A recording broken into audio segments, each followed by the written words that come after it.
Hey everybody, it's Shu. We're taking a run at Transport Train Heist on one down. Okay, so looking at the loadout, you see we got the saw, we got the Shimano compact pistol, we got our detection rating down to 13. That's with concealment mods on each of them.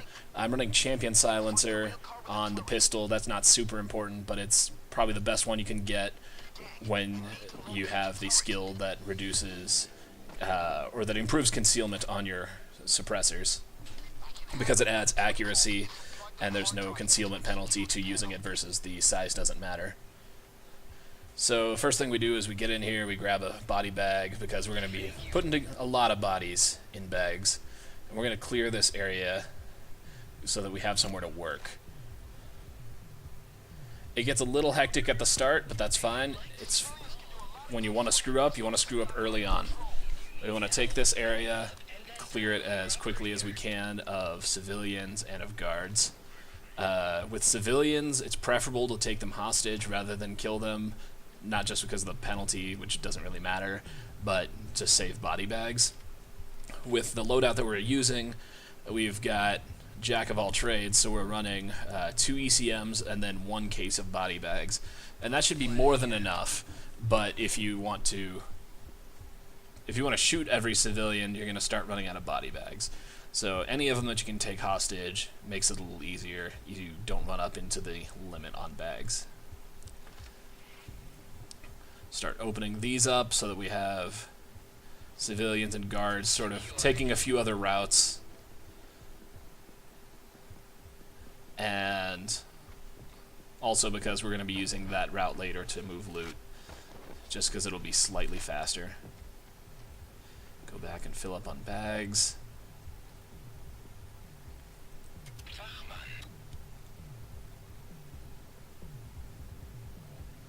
Okay, I'm trying to get an angle, see where he's going to go, but I also need to check inside the warehouse to see if that other guard that we saw is in here. And yes, he is. Okay. So right now we don't want to kill that guy off to the right. We want to wait and find one of them that we can isolate.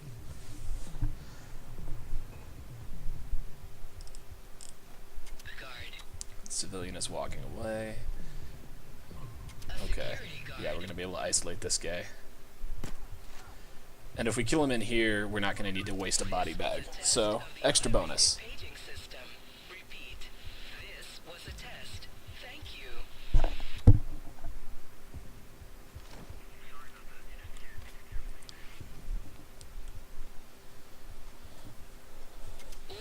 And yeah, some of you might be wondering about the inclusion of the saw here. We can leave him, really. The saw with a silent motor is safe for chopping open some cars. You could really chop open every car if you're incredibly patient. We're not going to need to do that, but yeah, it makes it so that we don't have to leave drills or anything. Between the saw, between the 2 ECMs, and between a key card that we'll get off a civilian, we ought to have more than enough tools. The key card and then ECMs could just crack it without the saw entirely if we get lucky, and the saw is our backup plan. A silent drill is just too risky. You can kind of safely put one on this car on the far left, but on the rest of them there's just too much foot traffic. And if you have a silent motor saw, people will still hear it, but if you wait until you have a little bit of clearance, you can do it safely. Where's that spot? There we go. Okay, so that wasn't the one we needed. It'll be on the other side of that car. Wait for these guys to move just a little. Okay. And see, those guys were right over there and they didn't hear the saw. If we try to use it on the middle cars, though, it's really dangerous because of all the guys up on the catwalk and people on the other side that we can't easily get to. So we try to minimize our use of the saw and use the ECMs and key cards on the areas that are more heavily trafficked. Here's another civilian. It'd be nice to get him, and hopefully he has our key card.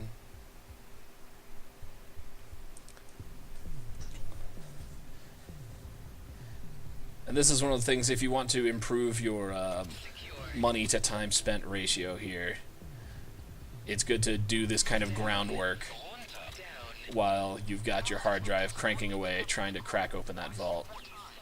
Okay, yeah, he didn't drop anything. Yeah, just sit down. For example, that hard drive is still cranking away. We're going to try to make use of our time waiting and see if we can get a few more of these vaults open. Oh, okay, well, we got to do this first. Conveniently timed. It's nice when your security boxes are near your cars because you don't end up having to crisscross the map a bunch of extra times. Okay, so we've still got a minute to wait, so let's try and get some of these. Alright, this is a new car. Yeah, I don't really want to use a saw here. Let's use our jammer. Alright. Now, if we get lucky on the next car, then we won't have to use the saw or a key card. Ooh, that guy is right on our tail. And there's somebody on that left side. We need to take shelter down the hill a little bit.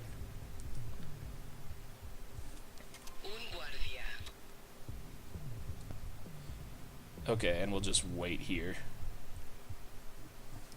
We can just pop over that hill and refresh our red outline on him if we need it. And in a few moments he ought to either go back down the right side of the train and not bother us, or he'll go down the left side and we can at least pop another car behind him with our ECM. Okay, he's going on the right side, even better. Ah, obnoxious. Okay, so let's pop this, and if we're lucky, this is the last vault. Okay, now it looks like the vault's on the other side of the car. We're going to want a key card for that. We could pop it with a saw, but we haven't found or used the key card. I'm not seeing the civilian there on this side. Not sure where he is yet. But yeah, that key card will get us into the vault on the other side. Oh, okay. Speaking of key card, it looks like it found us. Or evidence that we were here, at least. We need to haul ass ever so gingerly around this guy. Okay. You saw nothing. Okay, and that key card is how we're going to get into the last car, rather than using the saw.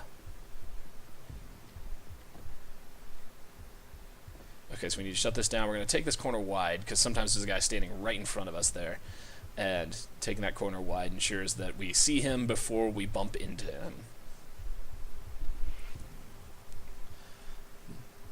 This is a pretty nice RNG on these security buffers to get these two on this side while we're still doing the car on this side. Anytime that you don't have to go crisscrossing the map a zillion times, that's fine by me. Let's grab this hard drive and get cracking on another one. Since there's still a few guys on that catwalk on our route to the next car, we're going to make use of our time while we're indisposed and at least start bagging these things. Unfortunately, you can't grab the bags through the train car wall. That would certainly be nice, but this will at least get a little bit of progress. We're making use of dead time. I like this map. I found that if you have an efficient round on it, and you're not like pinned between a couple guys forever, and you don't have to crisscross it a bunch of times, it's easily the best like dollars to time ratio of the stealth heist, as far as I know. I suppose Murky Station could be better if you're just a machine on getting the right tools, getting the EMP parts, and getting out. The guns probably aren't worth it in a money to time perspective. Again, this is for solo heisting only. If you have, a whole group, all of those numbers change. All the stuff that's limited by the amount of bag hauling you have to do, like having more people, changes that math dramatically. Okay, so we're going to start that one going, and we're going to hide in that grassy area again, because, yeah, it's just that there's only 2 places left for the security buffers to go off, and they're going to be close to where we're hiding right now. We could use the time to go and move those shells, but I think it's better to be over here and be ready for the security buffers so that they're not left idle for a long time if they go off when we're on the other side of the map. And we're going to just fast forward until the security buffer goes off.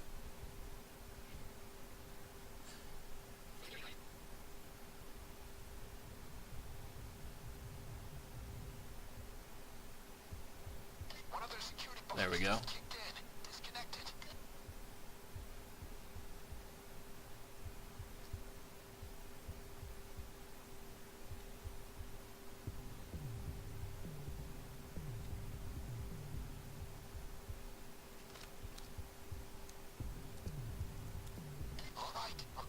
Okay, so there's only one more left to do.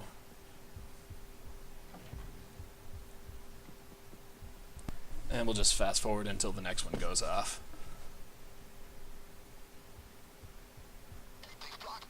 Okay, here we go. This is the most dangerous one, but hopefully there won't be a lot of people around it. Okay, it looks like we caught it at a good time. This is a really good run. Things are really going our way this time.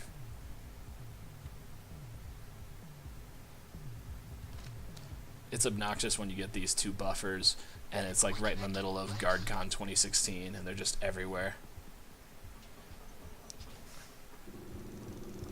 Okay, and so the first thing we want to do is grab that hard drive and we want to start it cranking on this next one. Have as little wasted time as possible.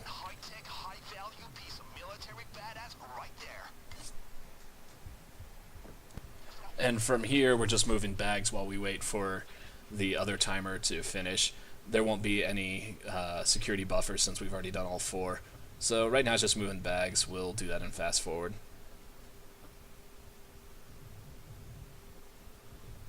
Stashing them off into that warehouse, just because I don't want to run the full length and waste openings that I have. By stashing them over here, I can move more bags during any opening.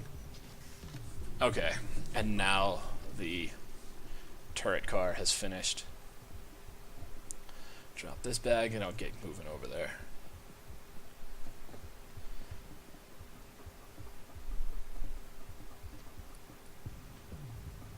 And fortunately, we're going to have a zip line to move this stuff. There were some people over on that corner to the side, so I'm going to stay in here and bag these things first. See if they pass. I'm going to use Sixth Sense to ping. Huh. Let's take a careful peek around. Wide corners. Alright, it seems like we're okay. And again, a wide corner because sometimes there's a guy right by that zip line. Alright, and Twitch is here. We're going to start moving these turret parts by zip line. They're going to dump in a safe spot out by the fence. I should have mentioned this earlier, but you can also start this from the other side of the map. I would encourage you not to. That other side, that spawn, and that exit, it's just not friendly to a stealth run, and you might as well just restart because it takes 0 time. I kind of like it more on a loud run because it's a nice little sheltered area by that stream, but on a stealth run, look, it's going to make your life difficult, and it costs basically nothing to restart it. So I always just work from the truck side. Alright, so all the turret parts are moved. Now we just need to start moving bags, and that'll be it. We will collect a big damn payday.